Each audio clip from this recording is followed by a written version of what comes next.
Alberta Premier Danielle Smith responds sharply to US President-elect Donald Trump's 51st state jibe. Canadian Premier of the state of Alberta took on Trump for his post on Truth Social.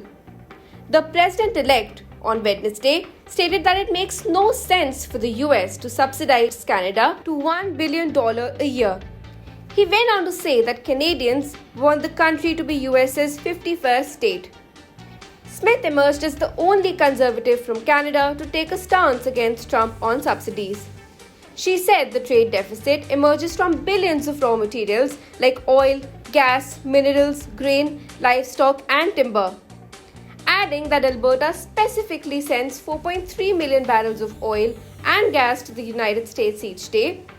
US companies and jobs rely on Canada's raw materials to make trillions of dollars of wealth in your country. Smith said the US and Canada are two of the greatest countries on earth, having fought and bled together in many wars. Canada is already working on securing its shared border with the US as requested. She deemed this a shared endeavor against unfair Chinese trade practices. Smith also expressed she is looking so forward to attending Trump's inauguration in Washington on Jan 20. Trump had threatened 25% tariffs on Canada, Mexico, and additionally 10% on China for illicit drug trade and border crossing.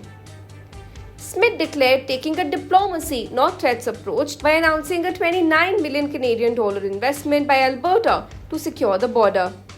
The government is taking immediate action to crack down on illegal activities at our shared Alberta-US border, namely illegal migrants and the trafficking of drugs and guns.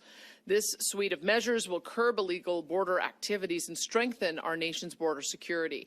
We're investing $29 million to create a new unit, the Interdiction Patrol Team, or IPT, under the command of the Alberta Sheriffs. We know that there are issues that have been identified that are irritants to the current administration. We've identified those as a problem in Alberta as well. We're accelerating our plan, but that is our approach, is one of diplomacy, not threats. Internally, she stands at odds with Ottawa Premier Doug Ford, who had threatened retaliatory energy tariffs on US. In the Premier's meet in Toronto, the two had differed over net zero emission targets and tariffs.